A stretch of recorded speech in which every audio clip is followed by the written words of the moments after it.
जय हिंद साथियों, स्वागत है आप सभी का आपके चैनल शिक्षारत एस के सर में। साथियों, आज हम पढ़ेंगे क्लास 10th के प्रकाश चैप्टर के बारे में। इस वीडियो में हम जो है क्लास 10th के जो प्रकाश चैप्टर है, फिजिक्स का जो पहला चैप्टर है, इसमें हम बेसिक जानकारियों को लेंगे। और यकीन मानिए, इस वीडियो के लास्ट अगर आप बने रहते हैं तो काफी बेसिक चीजें जो आपको जो पता तो होंगी, लेकिन उसको यूज कैसे किया जाता है और उसको समझा कैसे जाता है, वो चीजें थोड़ी सी आपको नई देखने को मिलेंगी। और आज के बाद आपको प्रकाश से रिलेटेड कोई बेसिक चीजों में कोई प्रॉब्लम नहीं होने वाली है। तो आइए शुरू करते हैं आज की क्लास को। प्रकाश प्रकाश क्या है? प्रकाश एक प्रकार की एनर्जी है, यानी प्रकाश एक प्रकार की क्या है? ऊर्जा है। प्रकाश क्या है? एक प्रकार की ऊर्जा है। या फिर कह सकते हैं, अगर किसी परिभाषा की बात करें, कि प्रकाश वह भौतिक साधन अथवा कारण है जिसके द्वारा हम वस्तु को देख सकते हैं। यानी प्रकाश के द्वारा ही हम वस्तुओं को, किसी भी वस्तु को देख पाते हैं। ठीक है, या कह सकते हैं प्रकाश एक प्रकार की एनर्जी है। प्रकाश जो होती है विद्युत चुंबकीय तरंगों के रूप में चलती है। यानी कह सकते हैं कि प्रकाश एक प्रकार की ऊर्जा है जो किसमें चलती है? विद्युत तरंगों के रूप में। ठीक है, विद्युत तरंगों। प्रकाश जो है विद्युत तरंगों के रूप में चलती है। ठीक है, प्रकाश विद्युत तरंगों के रूप में कार्य करती है। और ये जो विद्युत तरंग जो होती हैं वो कैसी होती हैं? तो ये जो होती हैं अनुप्रस्थ होती हैं। क्या होती हैं? अनुप्रस्थ। ये अनुप्रस्थ तरंगे होती हैं। ये अनुप्रस्थ तरंग होती है प्रकाश। या कह सकते हैं कि प्रकाश वह भौतिक साधन अथवा कारण है जिसके द्वारा हम वस्तु को देख सकते हैं। प्रकाश एक प्रकार की ऊर्जा है। प्रकाश विद्युत तरंगों के रूप में चलती है। और प्रकाश वो तरंग कैसी होती है? तो अनुप्रस्थ तरंगे होती हैं। इसीलिए अनुप्रस्थ तरंगे होती हैं, क्योंकि ये विद्युत तरंगों के रूप में चलती है, इसलिए इसको हम क्या कहते हैं? अनुप्रस्थ तरंगे भी इसको कहा जाता है। प्रकाश की जो किरणें होती हैं, प्रकाश की किरणों को हम अनुप्रस्थ तरंगे भी कहते हैं। अब देखिए, जो प्रकाश के जो कण होते हैं वो इस तरह से छोटे छोटे सूक्ष्म कणों के जो, जब उसमें प्रकाश के कणों में जो गति होती है वो इस भांति होती है। जो उसके कण होते हैं जो गति करते हैं, वो गति क्या होता है? इस तरह से छोटे छोटे कण के रूप में वो गति कहते हैं। ठीक है, अब इस गति को कहा जाता है फोटोन। क्या कहा जाता है? फोटोन कहा जाता है। जो प्रकाश की किरणें जो होती हैं, जैसे मान लीजिए ये सूर्य है, सूर्य से जो प्रकाश की किरणें निकल रही हैं, यहां से जो प्रकाश की किरणें निकल रही हैं, इस किरणों को जो आगे बढ़ने का जो क्रम है, ये कणों के माध्यम से आगे बढ़ती हैं। तो ये कण जो होते हैं वो कहलाते हैं फोटोन। इनको क्या कहते हैं? फोटोन कहते हैं। ये इतना बातें आपको समझ में आ गई होंगी। प्रकाश का जो वेग है, वेग, ठीक है, इसका जो वेग है वो किसने दिया था? तो रोमर ने दिया था। किसने दिया था भाई? तो रोमर ने दिया था। किसने? प्रकाश के वेग को सर्वप्रथम अगर किसी ने बताया था तो किसने बताया था? रोमर ने। ये रोमर नाम के एक वैज्ञानिक थे जिन्होंने बताया था प्रकाश के वेग के बारे में, जिसका वेग कितना है? आप कह सकते हैं कि जो प्रकाश का जो वेग होता है वो निर्वात में सबसे ज्यादा होता है। किसमें होता है? तो निर्वात में सबसे अधिक किसमें होता है? निर्वात में। निर्वात में सबसे ज्यादा होता है। और कितना होता है? तो 3 × 10⁸ ठीक है, मीटर प्रति सेकेंड। यानी 3 × 10⁸ मीटर प्रति सेकेंड के हिसाब से अगर जाता है। अगर इसको किलोमीटर में मापना है, किस में मापना? अगर मान लीजिए इसी इकाई को हम क्या करते? किलोमीटर माप ले जाए, तो ये क्या हो जाएगा? 3 × 10⁵, ठीक है, इक्वल टू मीटर प्रति सेकेंड। तो ये आपका हो जाएगा 3 लाख। कितना हो जाएगा? इसको जब करेंगे तो ये सोल्व करेंगे 3 लाख, ठीक है, किलोमीटर प्रति सेकेंड। यानी 1 सेकेंड में 3 लाख किलोमीटर प्रति जाए, इतना तीव्र इसका रफ्तार होता है। तो सबसे ज्यादा प्रकाश की चाल किस में होती है? निर्वात में, यानी निर्वात में होती है। अब इसकी जो डेंसिटी होती है, जो प्रकाश की जो चाल होती है, वो माध्यम पर निर्भर करती है। अलग अलग माध्यमों में अलग अलग इसकी चाल हो जाती है। जैसे प्रकाश की का जो घनत्व होता है, जो डेंसिटी होती है, अगर किसी वस्तु की डेंसिटी ज्यादा है, यानी घनत्व उसका ज्यादा है, तो उसमें प्रकाश धीरे धीरे चलता है या एक समय आने पर प्रकाश रुक जाता है। और कभी कभी डेंसिटी जिसमें कम होती है उसमें प्रकाश अपनी जितना कम रहेगा उतनी तीव्र गति से प्रकाश गति करता है। यानी प्रकाश की गति जो होती है वो किसी भी वस्तु की डेंसिटी या डेंसिटी क्या होती है।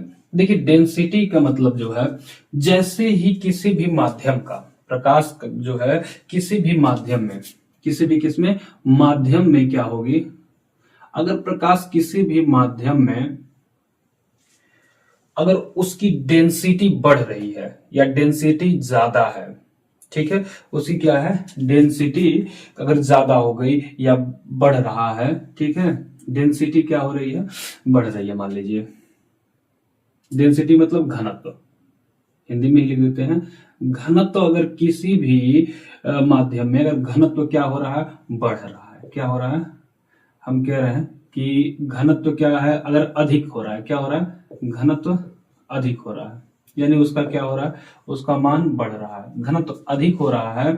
तो ऐसे कंडीशन में जब घनत्व क्या होगा कम होगा तो वहां पे प्रकाश की गति में क्या आएगी, तो प्रकाश की गति में हो जाएगी आपकी कमी, गति में क्या हो जाएगी अब कमी। जैसे ही माध्यम में घनत्व किसी भी माध्यम में अगर घनत्व क्या हो रहा है आपका घनत्व हो जा रहा है कम, ठीक है, अगर घनत्व कम हो रहा है या घनत्व में कमी आ रही है तो वहां प्रकाश की जो गति होगी गति क्या हो जाएगी तीव्र हो जाएगी। ये चीज आपको याद रखना है, या प्रकाश की गति क्या हो जाएगी वृद्धि हो जाएगी, ठीक है। अब इस चीज को जरा समझिए, हम समझाना क्या चाह रहे हैं आपको। यहाँ पे चीजें ये कह रही हैं कि माध्यम प्रकाश का जो माध्यम होता है, ठीक है, कुछ जैसे दो माध्यम हम लिखते हैं, एक हमने ले लिया हवा और एक हमने ले लिया जल। जब देखिए यहां पे जो होता है दो चीजें हैं, अब इसकी जो डेंसिटी होगी हवा की डेंसिटी कम होगी, इसका घनत्व क्या होगा कम होगा, और इसका घनत्व जल का जो डेंसिटी होगा घनत्व इसका क्या होगा अधिक होगा यानी ज्यादा होगा, ठीक है। तो यहां से ये चीजें देखते हैं कि वायु में इसकी जो प्रकाश की गति होगी वो क्या होगी तीव्र होगी, और वहीं जल में इसकी जो गति होगी कम होगी, क्योंकि इसकी डेंसिटी ज्यादा घनत्व क्या है ज्यादा है, जिस वजह से घनत्व ज्यादा होने के नाते जल में प्रकाश क्या होता है उसकी गति पे अवरोध आ जाता है, यानी गति उसकी रुक जाती है। जैसे ही गति उसकी रुकती है, ठीक है, तो उसकी चाल भी बदल जाती है, ठीक है। तो यहाँ पे ये चीजें आपको समझ में आई होंगी कि प्रकाश एक प्रकार की ऊर्जा है, या प्रकाश की परिभाषा आप इस तरह से भी कर सकते हैं कि प्रकाश वो भौतिक साधन अथवा कारण है जिसके द्वारा हम वस्तु को देख सकते हैं। प्रकाश विद्युत तरंगों के रूप में चलता है। अब विद्युत तरंगों के रूप में चलने के नाते इसको अनुप्रस्थ तरंगे भी कहा जाता है। प्रकाश के कण जो होते हैं, जो कणों के रूप में जब आगे बढ़ता है उस कणों को क्या कहते हैं, तो फोटोन कहते हैं। प्रकाश का वेग किसने दिया था, वेग को किसने बताया था, तो प्रकाश के वेग को रोमर ने बताया था। निर्वात में सबसे ज्यादा जो प्रकाश की चाल होती है वो होती है निर्वात में 3 × 10⁸ मीटर प्रति सेकेंड। अगर किलोमीटर में बदलेंगे तो 3 लाख किमी प्रति घंटा हो जाएगा। वहीं माध्यम की बात करें, अगर जिस वस्तु का घनत्व अधिक होगा वहां प्रकाश की गति क्या हो जाएगी कम हो जाएगी। अगर वहीं किसी वस्तु का किसी माध्यम में या किसी वस्तु का घनत्व क्या होगा कम हो रहा है, तो जैसे कम होगा वहां पे उसकी गति बढ़ जाएगी। जैसे हवा में गति बढ़ जाती है, इसकी डेंसिटी क्या होती है कम होती है, घनत्व कम होता है, जिस वजह से इसमें क्या आती है, सॉरी यहाँ पे हवा में डेंसिटी क्या होती है कम आती है, कम होती है, जिस वजह से इसकी गति यहाँ क्या हो जाएगी गति बढ़ जाएगी, ठीक है। और जल में घनत्व ज्यादा होता है, घनत्व के अधिक होने के नाते यहाँ पे घनत्व अधिक हो जाता है, जिस वजह से गति यहाँ पर कम हो जाती है, गति में क्या आ जाती है कमी आ जाती है, ठीक है। गति यहाँ पे गति में अवरोध होता है और यहाँ हवा में गति में तीव्रता होती है। यहां तक आपको चीजें समझ में आई होंगी। इसको एक बार इरेज करते फिर आगे बढ़ते हैं। एक बार इसका आप लोग स्क्रीनशॉट ले लीजिए। खंडन का मतलब ये होता है प्रकाश जब किसी माध्यम से चलता है, मान लीजिए यहां से प्रकाश आ रहा है, ठीक है, यहां से प्रकाश निकल रहा है, ये एक माध्यम है प्रकाश का। प्रकाश यहां से यहां तक आया। जब किसी प्रकाश, आप जानते हैं प्रकाश क्या है, विद्युत चुंबकीय तरंगों के रूप में चलता है, यानी कणों के रूप में आगे बढ़ता है। तो किसी कण से, जैसे मान लीजिए धूल, मिट्टी, कण, ठीक है, या कोई द्रव्य पदार्थ जो भी, उससे जब टकराता है, यहां से प्रकाश आया, तो टकराने के क्रम में ये क्या हो जाता है, फैल जाता है। प्रकाश क्या हो जाता है, फैल जाता है। तो जो प्रकाश किसी सतह से टकरा करके जब फैलता है, इस तरह से फैल जाता है, तो ये फैलने की प्रक्रिया ही क्या कहलाती है, प्रकाश का प्रकीर्णन कहलाती है। बात क्लियर हो गया। यानी जब प्रकाश किसी माध्यम से आगे बढ़ती है, तो आगे बढ़ने के क्रम में किसी धूल, मिट्टी, कण, जैसे जैसे मान लीजिए टॉर्च जला रहे हैं, टॉर्च जलाएंगे तो यहां से मान लीजिए हमने एक टॉर्च ये जला दिया, ये टॉर्च है, यहाँ पे हमने एक टॉर्च जलाया, तो जब टॉर्च जलाया तो यहाँ से प्रकाश निकले, तो यहाँ धूल, मिट्टी, कण और सारी चीजें हैं इन्वायरमेंट में, वायु ही है, उससे जब टकराया तो प्रकाश क्या हो गया, उसमें प्रसार हो गया। यानी प्रकाश का एक बिंदु से प्रसार होने की प्रक्रिया ही क्या कहलाती है, प्रकाश का प्रकीर्णन कहलाती है। अब प्रकाश के प्रकीर्णन से पहले एक बार हम इसको थोड़ा प्रिज्म से समझते हैं। जैसे हम यहाँ पे एक छोटा सा प्रिज्म बना लेते हैं। अब इसको जरा समझिएगा। ये मान लीजिए एक प्रिज्म हो गया। अगर किसी श्वेत प्रकाश को, मान लीजिए क्या है, श्वेत प्रकाश है,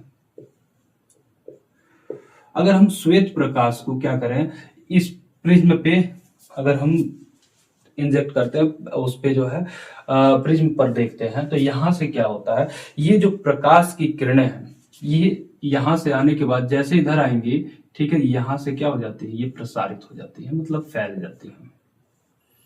अब इस तरह से यहां पर फैल जाती है श्वेत किरणें, जो भी होती है, श्वेत कर्ण जो होते हैं वो आकर प्रिज्म के जैसे बाहर देखेंगे, तो आकर के, जैसे आप बैटरी वगैरह यूज करते होंगे घर पे, जो बैटरी होता है, तो वहां से जो उसमें एक बत्ती लगी होती है, उसके आगे एक शीशा लगा दिया जाता है, ठीक है, जो प्रिज्म का काम करता है। तो जैसे आगे आता है तो वो क्या करता है, उसमें जो है मतलब काफी छोटा उसका टार्च होता है, उसकी बत्ती, लेकिन जैसे प्रिज्म के पास आता है वो क्या कर देता है, उसको फैला देता है, प्रसारित कर देता है, ठीक है। तो प्रसारित करता है, तो इसमें देखिए, जब ये प्रसारित श्वेत, अगर प्रिज्म, किसी भी प्रिज्म पर जब हम किसी टार्च को या किसी लाइट्स को जलाते हैं, तो 7 तरह के रंगों को अवशोषित करता है, यानी 7 प्रकार के, जिसमें आपका सबसे न्यूनतम जो प्रकाश का जो तरंग दैर्घ्य होता है, वो होता है 3900 एंगस्ट्रॉम। कितना होता है, 3900 एंगस्ट्रॉम होता है। और सबसे ज्यादा जो होता है तरंग दैर्घ्य, वो होता है हमारा किसका, 7800 एंगस्ट्रॉम, ठीक है। ये कितना होता है, 7800 एंगस्ट्रॉम होता है। अब देखिए, जो सबसे कम होता है बैगनी रंग का होता है, किसका होता है, बैगनी का। सबसे ज्यादा मतलब सबसे न्यूनतम किसका होता है, बैगनी का। बैगनी का 3900 एंगस्ट्रॉम होता है इसका प्रकाश का तरंग दैर्घ्य। लेकिन यहां अगर बात करें, सबसे ज्यादा किसका होता है, तो लाल रंग का होता है, ठीक है। किसका होता है, तो आप कहोगे कि सर लाल रंग का। लाल रंग का जो तरंग दैर्घ्य होता है, वो सबसे ज्यादा होता है 7800 एंगस्ट्रॉम। और जो बैगनी रंग का होता है, वो होता है 3900 एंगस्ट्रॉम। और बाकी जो आपके बचे 5 कलर, वो इसके बीच में ही रहते हैं। तो सबसे ज्यादा तरंग दैर्घ्य किसका होता है, लाल रंग का। सबसे कम किसका होता है, बैगनी का। वहीं प्रकीर्णन में क्या होता है, ज्यादा होता है। प्रकीर्णन में उल्टा हो जाता है। प्रकीर्णन में सबसे ज्यादा प्रकीर्णन कौन करेगा, तो बैगनी करेगा, और सबसे कम कौन करेगा, तो लाल रंग करेगा। अभी इसको हम बताते हैं प्रकीर्णन होता क्या है, ठीक है। प्रकीर्णन से पहले इसको समझिए। अब लाल रंग का तरंग दैर्घ्य का मतलब क्या हो गया, अब इसका समझिए। यहाँ पे जो लाल रंग, 2 कलर हमने बताया आपको, एक लाल बताया और एक हमने बताया आपको बैगनी। तो जो बैगनी कलर है, इसका तरंग दैर्घ्य आपका है 3900 एंगस्ट्रॉम, ठीक है। और लाल रंग का जो है 7800 एंगस्ट्रॉम है, जो कि सबसे ज्यादा होता है। अब 7800 एंगस्ट्रॉम का मतलब ये होगा, तरंग दैर्घ्य जो होता है ये घनत्व पर निर्भर करता है, यानी इसकी डेंसिटी यानी घनत्व जो होता है, ठीक है, लाल रंग का जो घनत्व होता है सबसे ज्यादा होता है, यानी सबसे ज्यादा प्लस होता है। और सबसे कम कौन होता है, घनत्व किसका होता है, तो आप कहोगे कि घनत्व, सबसे कम घनत्व किसका होता है, तो होता है बैगनी कलर का। अब सबसे कम घनत्व होने के नाते ही पहले ही प्रसारित हो जाता है, पहले ही क्या हो जाता है, फैल जाता है। बात समझ रहे हैं। जैसे प्रकीर्णन का मतलब क्या है, हमने बताया कि जब एक माध्यम से किसी भी सतह से जब टकराता है तो प्रकाश में क्या हो जाता है, फैलाव हो जाता है, प्रकाश का वहां से फैलाव हो जाता है। तो फैलाव होने में अब जिसका घनत्व जितने कम रहेगा उतने जल्दी वो प्रसार हो जाएगा उसका। जिस रंग का कलर, जो कलर है जिसका घनत्व जितने कम रहेगा वो जल्दी से प्रसारित होगा, और जिसका घनत्व ज्यादा रहेगा, डेंसिटी ज्यादा जिसकी होगी, वो टूटने में समय लगेगा। क्योंकि हमने आपको बताया कि प्रकाश के जो कण होते हैं, प्रकाश जो आगे बढ़ता है वो कणों के रूप में बढ़ता है। कैसे? कणों के रूप में। तो कण जो है, ये लाल रंग का जो कण होता है, जो लाल रंग के जो प्रकाश होते हैं, इनके कण में घनत्व ज्यादा होता है, इस वजह से इनके कण टूटते नहीं है जल्दी। और बैगनी का तरंगदैर्घ्य, उसका जो घनत्व जो सबसे कम होता है, तरंगदैर्घ्य इसी नाते कम होता है, तो इसके घनत्व सबसे कम होता है, जिस वजह से जल्दी बिखर जाते हैं। तो यहां से जब प्रकाश आता है, किसी तल से सतह से टकराता है, जब प्रकीर्णन होता है, तो प्रकीर्णन सबसे ज्यादा किसका हो जाएगा, बैगनी का। बैगनी का सबसे ज्यादा प्रकीर्णन होगा, और सबसे कम किसका होगा, तो लाल का होगा। अब ऐसा क्यों? क्योंकि इसका घनत्व, लाल रंग का जो घनत्व है वो सबसे ज्यादा है, लाल रंग का जो घनत्व है सबसे ज्यादा है। अब घनत्व ज्यादा है तो टूटने में टाइम लगेगा, तो टूटने में टाइम लगेगा तो बिखरेगा जल्दी नहीं, तो इसको बिखरने में भी टाइम लगेगा, यानी प्रसारित होने में प्रकाश को भी समय लगेगा।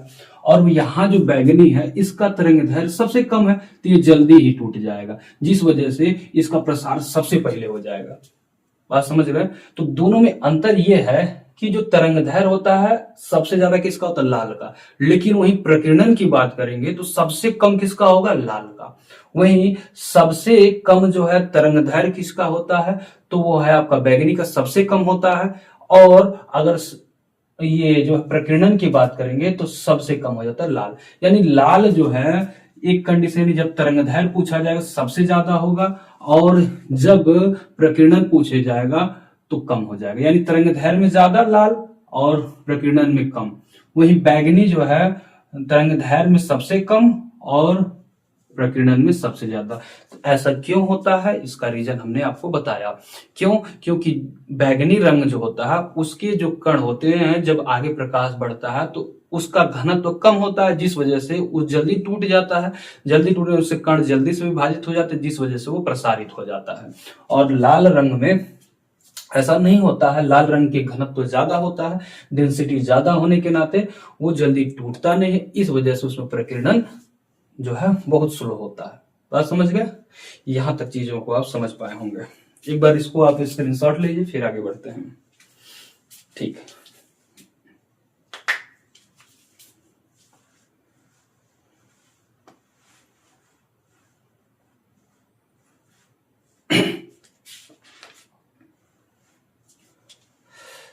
चलिए, अब एक सवाल आता है कि जैसे आकाश, ठीक है, आकाश का रंग जो होता है, रंग नीला क्यों होता है? आकाश का रंग नीला क्यों दिखाई देता है, ये सबसे बड़ा प्रश्न होता है। अब ऐसा क्यों होता है? जो आकाश का जो रंग होता है नीला, इस वजह से होता है क्योंकि यहाँ पे जो बैगनी रंग है इसका प्रसार बहुत ज्यादा, जैसे सूर्योदय जब होता है, ठीक है, या सूर्यास्त की ही बात करें या सूर्योदय की बात ही करें, तो यहाँ पे चीजें ये होती हैं, जब प्रकाश, अब यहाँ देखिए बैगनी रंग का सबसे कम, मतलब सबसे ज्यादा प्रकीर्णन है, इस क्योंकि इसका घनत्व सबसे कम है, और इसी के बीच में ये नीला है, तो नीला मान लीजिए यहाँ बीच में नीला है। अब नीला है तो ये तो पहले प्रसारित हो जाएगा, और नीला भी पहले ही प्रसारित हो, जो नीला रंग होगा ये भी पहले ही प्रसारित हो जाएगा। तो नीला और बैगनी मिलकर के क्या बना देते हैं, नीला। यानी ये बैगनी पहले ही बैगनी जो है तरंगदैर्घ्य इसका जो है सबसे कम होता है, जिस वजह से उसकी डेंसिटी सबसे कम होती है, तो यहाँ पे प्रकीर्णन ज्यादा, यानी पहले ही पसर जाता है, वो पहले ही फैल जाता है बैगनी। तो जिस वजह से हमको जो आसमान क्या दिखाई देते हैं, नीले नीले दिखाई देते हैं, नीला दिखाई देने लगता है। तो ये सबसे बड़ा कारण होता है आसमान को नीला दिखाई देने का। ठीक है। दूसरी चीज ये पूछा जाता है कि सुबह के समय और शाम के समय, सुबह और शाम के समय जो है सूर्य लाल ही क्यों दिखाई देता है? क्यों सूर्य जो है नीला, पीला, हरा, गुलाबी ऐसा क्यों नहीं दिखाई देता? क्यों जो है लाल ही दिखाई देता है? तो उसका भी रीजन है। देखिए, अगर हम बात करें सुबह या को और शाम को, क्या होता है? सुबह यानी जब मॉर्निंग होती है और जब शाम होता है, तो ये जो इन दो समयों में सूर्य हमेशा कैसा होता है? तो लाल दिखाई देता है। कैसा दिखाई देता है? लाल। लाल कौन दिखाई देता है? तो सूर्य दिखाई देता है। तो ऐसा क्यों होता है? सूर्य लाल दिखाई देता है तो इस वजह से आकाश भी पूरा लाल दिखाई देता है। अब समझिए, जैसे मान लीजिए यहां है सूर्य, ठीक है, और यहां आपका है पृथ्वी। पृथ्वी, अब सूर्य से पृथ्वी तक जब प्रकाश आएगा, यहां से यहां तक पहुंचेगा, तो इसमें क्योंकि सूर्य में 7 रंग होते हैं, आपको पता है, रेनबो जो होता है, तो इसमें जो होता है लाल रंग जो होता है, समझिएगा, रेड जो कलर होता है, लाल रंग, इसका तरंग दैर्घ्य सबसे ज्यादा, घनत्व तो सबसे ज्यादा होता है। घनत्व तो ज्यादा होने के नाते तरंग दैर्घ्य ज्यादा होता है। तरंग दैर्घ्य ज्यादा होता है तो इसका जो प्रकीर्णन होता है, ठीक है, प्रकीर्णन जो होता है वो सबसे कम होता है लाल रंग में। अब लाल रंग में प्रकीर्णन कम होता है तो जिस वजह से ये फैलता नहीं है। बात समझ गए? जिस वजह से ये क्या है? फैलता नहीं है। और यही एक कारण है कि ये लाल दिखाई देता है। ये सबसे बड़ा कारण क्या है? ये सूर्य यहाँ पर लाल, या आसमान जो है हमको लाल सुबह शाम दिखाई देते हैं। ये सबसे बड़ा कारण है। क्लियर है यहां तक? क्योंकि प्रकीर्णन इसका इसका प्रकीर्णन बहुत कम होता है, सबसे कम है, जिस वजह से ये काफी देर तक वहां पे बने है कि जब सुबह होती है और जब शाम होती है, इस समय सूर्य क्या होता है? इस समय सूर्य पृथ्वी से दूर होता है। क्या होता है? दूरी पर होता है। इस समय सूर्य जो है और पृथ्वी की दूरी ज्यादा होती है, जिस वजह से यहाँ पे लाल रंग का प्रकीर्णन कम होता है या फिर नहीं होता है, नहीं के बराबर होता है, जिस वजह से हमको सुबह और शाम को पूरा आसमान क्या है? लाल दिखाई पड़ता है। तो ये सबसे बड़ा कारण है। तो यहां तक आपको समझ में आया होगा। अभी इसको आप एक बार स्क्रीनशॉट ले लीजिए, फिर हम आगे बढ़ते हैं।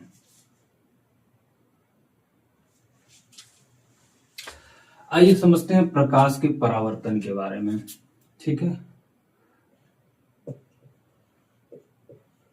प्रकाश का परावर्तन। आइए समझते हैं प्रकाश का परावर्तन क्या होता है। प्रकाश का परावर्तन, जैसे मान लीजिए किसी भी एक सतह हो गया, प्रकाश का परावर्तन जो है, मान लीजिए यहां से कोई किरण आई, प्रकाश की एक किरण आ रही है। प्रकाश की किरणें, जो आपतित किरण है और जो परावर्तित किरण है, वो एक ही सीध में हो या एक ही तल में हो, कह सकते हैं एक ही सीध में हो। ठीक है, उसे हम क्या कहते हैं? प्रकाश का परावर्तन कहते हैं। प्रकाश के परावर्तन यानी लाइट रिफ्लेक्शन के कारण ही हमें वस्तुएं दिखाई देती हैं। हम आपको दिखाई दे रहे हैं, क्या है? लाइट जो है मेरे चेहरे पे पड़ रही है, जो इस कमरे की लाइट है मेरे चेहरे पे पड़ रही है, और यहां से जो है रिफ्लेक्ट होकर के आपके स्क्रीन पर जा रही है, जिस वजह से हमारा चेहरा दिखाई दे रहा है। तो यहाँ पे चीजें वो है। और इसमें एक काल्पनिक अभिलंब अगर लगा दिया जाए, काल्पनिक अभिलंब दे दिया जाए, ये थोड़ा टेढ़ा हो गया, सीधा ऐसे एक अभिलंब दिया जाए, तो इसका जो आपतन कोण और परावर्तन कोण होता है, इसको हम क्या बोलते हैं? आपतित किरण।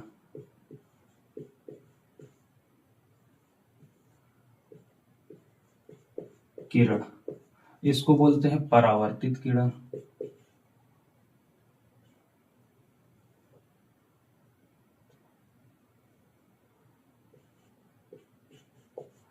परावर्तित किरण। अब ये आपतित किरण, परावर्तित किरण क्या होंगे? एक ही तल में हो या एक सीध में हो, उसे हम क्या कहते हैं? पहला फैक्ट, आपतित किरण और परावर्तित किरण जो है एक ही सीध में हो, ठीक है, तो उसे हम कहेंगे क्या? प्रकाश का परावर्तन। या फिर यहाँ जो कोण बन रहा है, आपतन कोण और परावर्तन कोण दोनों बराबर हो, यानी जो आपतन कोण है, आपतन कोण का मान और परावर्तन कोण का मान आपतन और परावर्तन कोण का मान सदैव क्या होना चाहिए, बराबर। अगर यहाँ पे आपतन कोण और परावर्तन को जैसे 30 डिग्री यहाँ पे 30 डिग्री यहाँ पे 45 डिग्री बना रहे, 45 बनाइए, 60 बना रहे 60 पे बनाइए, तो उस स्थिति में ये क्या होगा, प्रकाश का परावर्तन कहलाएगा। तो ये दो महत्वपूर्ण फैक्ट है कि आपतित किरण और परावर्तित किरण क्या होनी चाहिए, एक सीध में या एक ही तल में होनी चाहिए। और दूसरी चीज, जो आपतन कोण है, ये जो कोण बना, जो परावर्तन कोण है, ठीक है, वो दोनों क्या होने चाहिए, समान होने चाहिए। तो ऐसे कंडीशन में वहां पे क्या बनेगा, आपका प्रकाश का परावर्तन वहां पे आसानी से हो जाएगा। अब प्रकाश का परावर्तन में सबसे पहला जो आसान फैक्ट आता है वो है समतल दर्पण।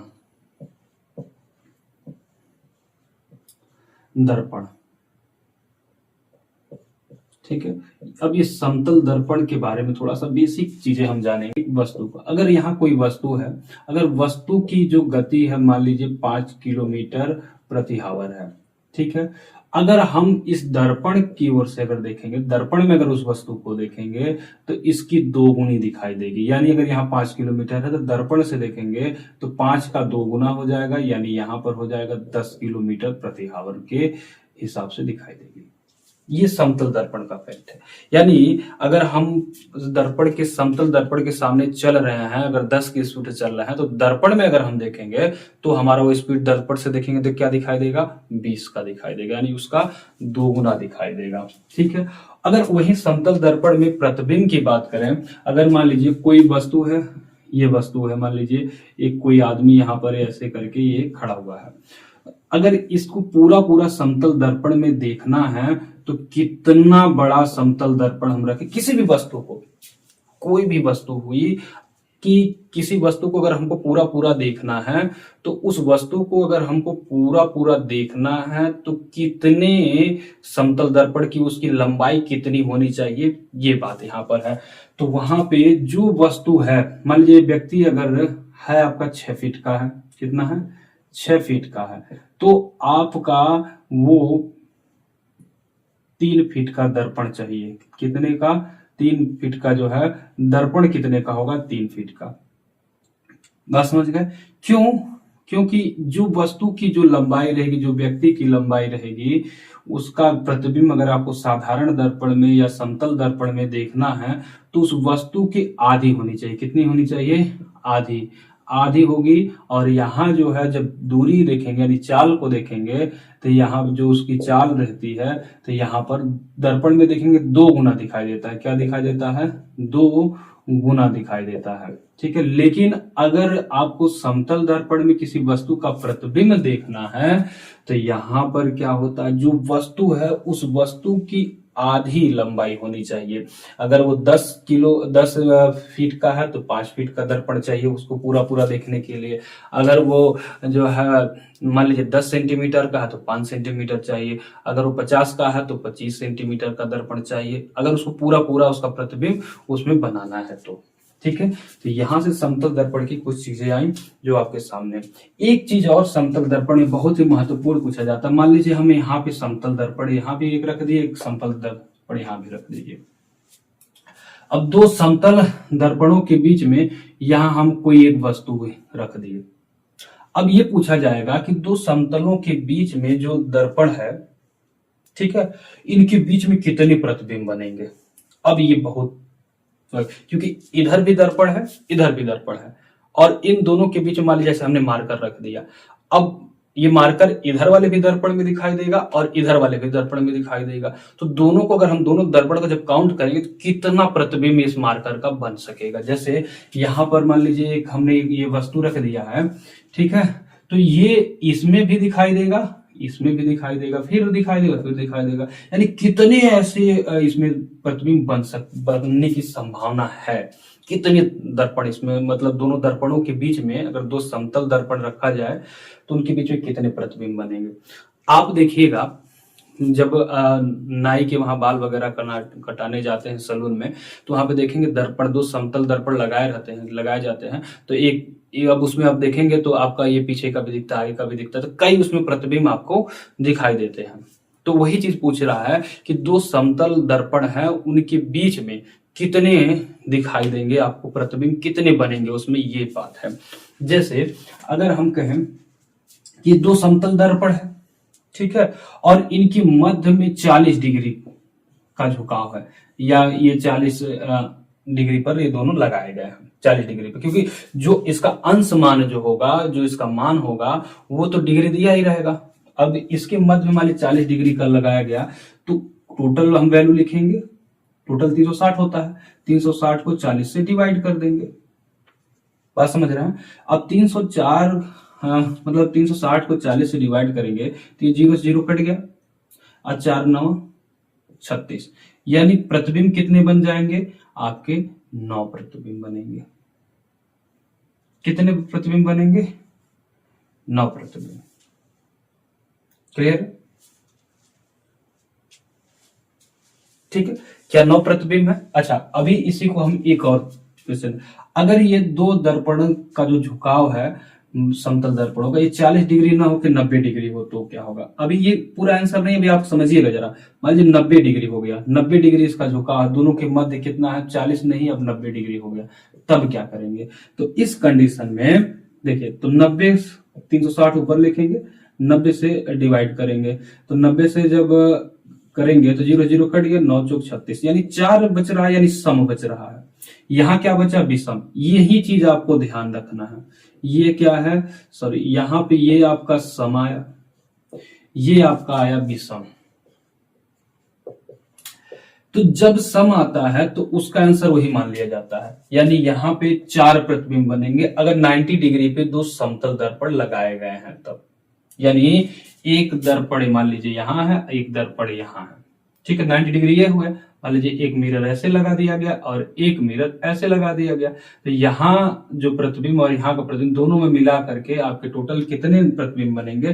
तो सिर्फ और सिर्फ 4 प्रतिबिंब 90 डिग्री पे रहेगा तो, ठीक है।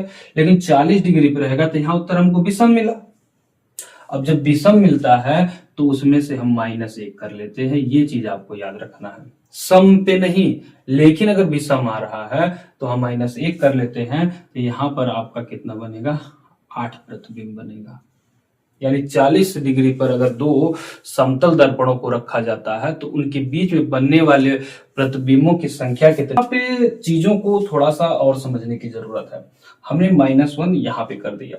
अब हमने दो चीजें बताई कि यहाँ पे सम रहेगा तो जो आंसर आ रहा है वही हम रख देंगे। 4 आया, 4 हमने यहाँ पे रख दिया। विषम आया, यहाँ पे हमने -1 कर लिया।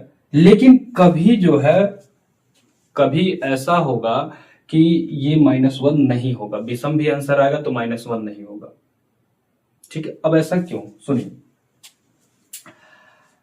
अगर वस्तु, जैसे मान लीजिए दो दर्पण है, यही हम ले लेते हैं 40 डिग्री वाला। अगर दो दर्पण है, दोनों दर्पणों के बीच में अगर वो मान लीजिए 40 डिग्री पे रखा गया है, तो ये जो दर्पण है, यहाँ जो दर्पण है और जो यहाँ दर्पण, मान दर्पण ए और दर्पण बी है, तो इस दर्पण में जो वस्तु रखी गई वो मध्य में रख दी गई, यानी यहाँ पे और यहाँ पर जो दूरी इसके बीचों बीच रख दी गई है। अगर बीच में रखी जाएगी तब इसका आंसर आपका जो है 9 होगा, तब इसका उत्तर क्या होगा? 9 होगा, तो वहां पे चिन्ह नहीं होगा। लेकिन अगर ये मध्य में नहीं रखी गई है वो वस्तु, बीच में दो दोनों दर्पणों के बीच में वो वस्तु न रख करके साइड में रख दी गई है, एक तरफ जो है ज्यादा दूरी हो गई, एक तरफ कम हो गई है, तो उस कंडीशन में हम माइनस करेंगे 1। बात समझ गए?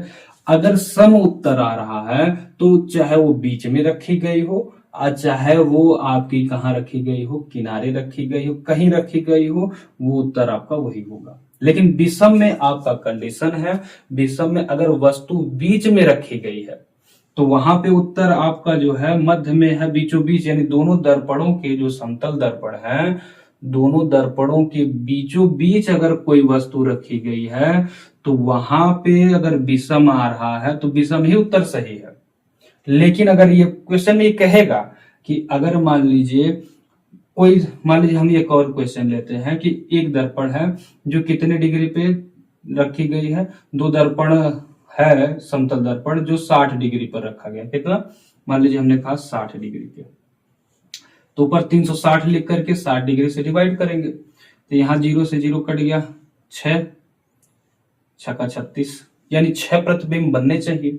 अब ये 6 यहाँ पे सम आया, 6 आया तो सम आया, तो सम आया तो यहाँ पे कंडीशन ये है कि अब ये 60 डिग्री के अंतराल पे दोनों दर्पण थे, समतल दर्पण।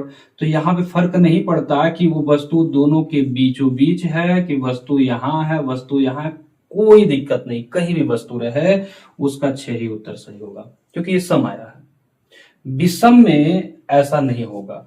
विषम में ये होगा कि जैसे हम कह दिए, कोई और ले लेते हैं, कह देते हैं कि दो समतल दर्पणों के बीच दो समतल दर्पण रखे गए हैं जो जिनका मध्य का झुकाव कितना है, हम कोई अलग ले लेते हैं, मान लीजिए 50 डिग्री ले लिया, 50 डिग्री झुकाव है, ठीक है।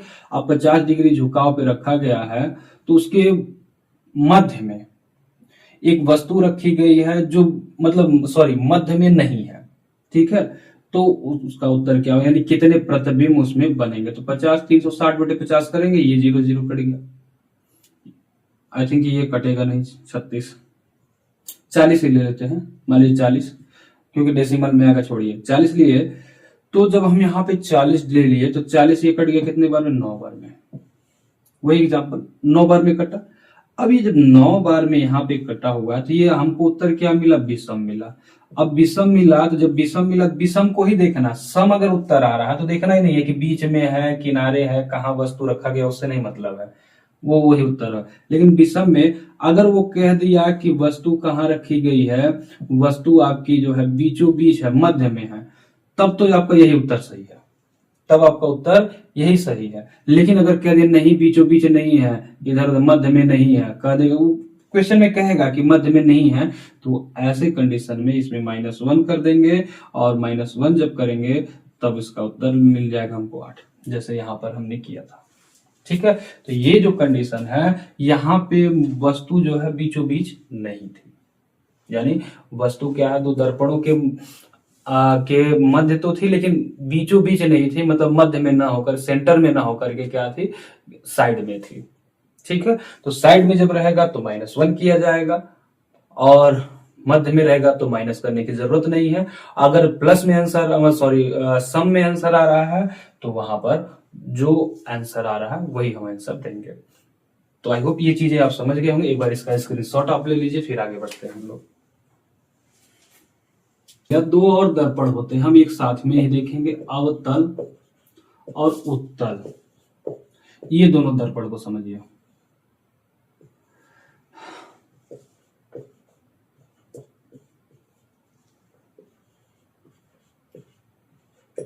अब अवतल और उत्तल जो दर्पण है ये क्या है, देखिए अवतल दर्पण हमेशा क्या होता है, ये बड़ा बताता है। ये किसको बताएगा, हमेशा बड़ा बताएगा, और ये हमेशा क्या बताएगा, छोटा, बस खत्म। यही चीज अगर आप समझ लिए, बड़ा छोटा ये समझ लिए, तो अवतल उत्तल में कभी आपको दिक्कत नहीं होगी, कभी नहीं दिक्कत होगा। बड़ा प्रतिबिंब ये कैसा बनाएगा, बड़ा प्रतिबिंब, ये कैसा बनाएगा, छोटा प्रतिबिंब। अब समझिए जरा क्या कहना चाह रहा है। जैसे मान लीजिए अगर कोई डॉक्टर है, डॉक्टर है क्या, डॉक्टर है आंख का, ठीक है, कान का है, नाक का है, ठीक है। ये सारे जो डॉक्टर हैं ये किसका प्रयोग करेंगे, अवतल का करेंगे। क्यों, क्योंकि इनको जब जांच करना होगा, आंख देखना है, कान देखना है, ठीक है, दांत देखना है, तो ये क्या करेंगे, किसका प्रयोग करेंगे, इनको बड़ा देखना चाहिए, इनको इसके लिए बड़ा, तब है ना ये देख पाएंगे क्या दिक्कतें हैं, क्या चीजें। अब छोटा रहेगा तो वो समझ ही नहीं पाएंगे, तो उसको क्या करते हैं, बड़ा देखने के लिए किसका प्रयोग करते हैं, अवतल का। डॉक्टर जो है ये सारे जो होते हैं, आंख के, कान के, नाक के, गले के, ये सारे उनको बड़ा अगर देखना है, क्योंकि उनको अगर रोग का पता लगाना तो उनको बड़ा देखना होगा। तो जब वो बड़ा देखेंगे तो किसका प्रयोग करेंगे, अवतल दर्पण का।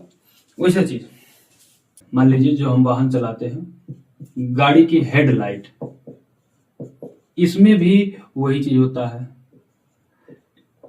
इसमें भी, क्योंकि यहाँ पे हमको गाड़ी चलाना है तो उसको हमको क्या बड़ा करना पड़ेगा, प्रकाश को क्या है फैलाना पड़ेगा, बड़ा करना पड़ेगा।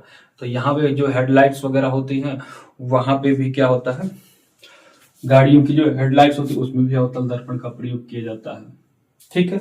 यानी ऐसी चीजें, सोलर कुकर में भी ये चीजें आती हैं, किसमें, सोलर कुकर,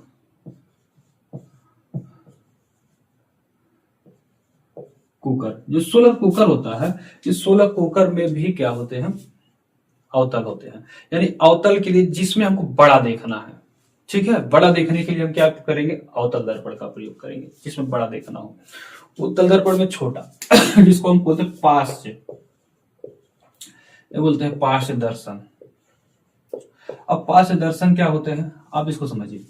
पार्श्व दर्शन मतलब जो पीछे की, जैसे हम मिरर लगाए रहते हैं, जो पीछे वाहन वगैरह आते हैं, साइड मिरर जो लगा रहता है वाहनों में, पीछे के वाहनों को देखने के लिए, तो क्या करता है, वस्तु से छोटा बनाता है। अगर बड़ा बना लेगा दिखेगा ही नहीं, छोटा बनाता पता चल जाता है कि पीछे ट्रक आ रहा है, क्या आ रहा है। तो पीछे की वस्तुओं को देखने के लिए क्या पार्श्व दर्शन में क्या ऐसा लगाया था, उत्तल दर्पण लगाया जाता है। यानी वस्तु से छोटा देखने के लिए, यानी जो जहां हमको छोटा देखने की आवश्यकता होगी वहां हम उत्तल दर्पण का प्रयोग करेंगे, और जहां बड़ा देखने की आवश्यकता होगी वहां हम अवतल दर्पण का प्रयोग करेंगे।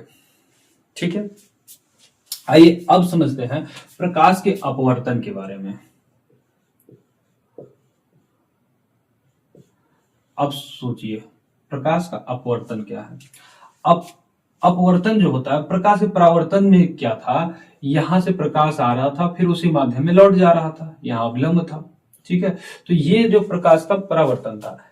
लेकिन प्रकाश के अपवर्तन में ऐसा नहीं है। प्रकाश के अपवर्तन में जैसे मान लीजिए प्रकाश यहां से आ रहा है, अब इसको ऐसे ऐसे यहां पे ऐसे चले जाना चाहिए था, लेकिन ऐसे नहीं जाएगा, वो ऐसे आकर के यहां से अपना रास्ता बदल लेगा। ऐसे आया, ऐसे रास्ता बदल लिया। ठीक है, और यहां पे मान लीजिए ये आपका अभिलंब होगा। मान लीजिए ऊपर हवा है, नीचे ये पानी भरा हुआ है यानी जल है। ठीक है, यहां पे क्या है, जल है। तो एक तरफ है हवा, एक तरफ है जल। हवा जो होगा सघन माध्यम होगा, क्या होगा, सघन होगा, और ये क्या होगा, विरल होगा, विरल माध्यम होगा पानी। विरल क्यों है, हमने बताया था अभी जब शुरू हमने किया कि जो वायु होता है उसका डेंसिटी कम होता है, जिस वजह से सघन होता है, और विरल वही होगा जिसकी डेंसिटी ज्यादा होगी। ठीक है, अब जब प्रकाश यहां से चल करके ऐसे ऐसे यहां तक आता, जैसे पानी में जाएगा, अब तक यहां तक हवा में था तो अपनी गति में अपने हिसाब से उसके कण चल रहे थे। जैसे विरल में आया यानी इसकी डेंसिटी ज्यादा हो गई। अभी हमने शुरू में बताया था कि जब माध्यम, एक प्रकाश एक माध्यम दूसरे माध्यम में जाता है, डेंसिटी जैसे ही अगर किसी भी वस्तु की या माध्यम की डेंसिटी ज्यादा होगी तो वहां प्रकाश की गति कम हो जाएगी, उसके कण जो है स्थिर हो जाएंगे, स्थिर होने लगेंगे, धीरे धीरे एक टाइम आएगा कि एकदम रुक जाएंगे। अगर प्रकाश का जो माध्यम है वो विरल है, विरल से सघन माध्यम में जा रहा है, यानी जिसकी डेंसिटी कम है, मतलब ज्यादा डेंसिटी से कम डेंसिटी की ओर जा रहा है, तो प्रकाश की गति बढ़ जाएगी। तो वो चीजें यहाँ पे है। तो जैसे यहां से यहां तक पानी में जब से पहुंचा, हवा में तो क्या था, उसका डेंसिटी कम था तो तेजी से आया। जैसे पानी में प्रवेश किया, पानी में प्रवेश करने की वजह से क्या हो गया, उसकी डेंसिटी ज्यादा वहां पे पड़ गई। जब ज्यादा पड़ी तो क्या हो गया, उसको रोकने लगा। डेंसिटी ज्यादा होगी तो उसकी गति में क्या हो जाएगा, अवरुद्ध हो जाएगा।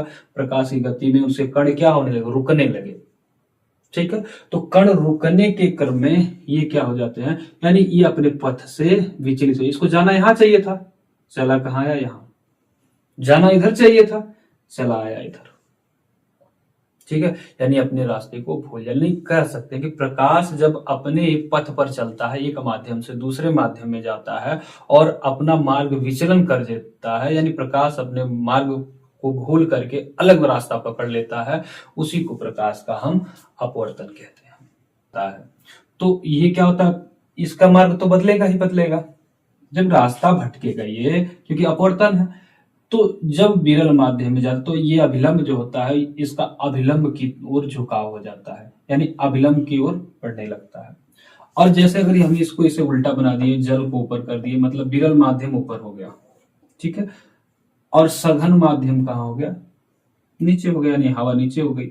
अब यहां से जब प्रकाश आएगा, ऐसे मान लीजिए ऐसे आया, इसको ऐसे ऐसे चला जाना चाहिए था, और ये मान लीजिए ये काल्पनिक एक अभिलंब है।